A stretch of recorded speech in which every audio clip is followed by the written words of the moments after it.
The professional services firms have become increasingly competitive and commoditized. All the firms are essentially pushing similar value propositions. So in the minds of clients, they're not really differentiated. In a competitive environment, innovation is the key. But what does it take to make an innovative outcome for an organization?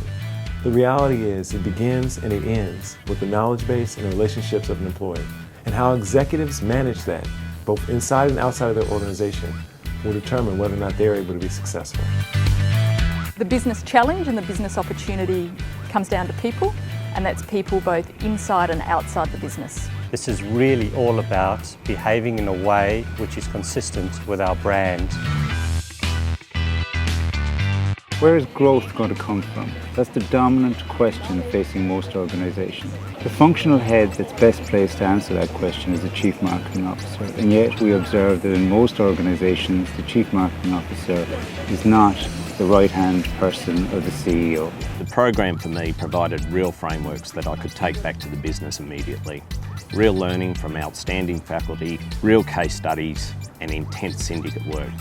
So the modular structure is designed so that participants can come into the program, can learn, but then can go straight back to work and apply it. Our firm is becoming a lot more articulate in focusing on its vision, its values and its strategy.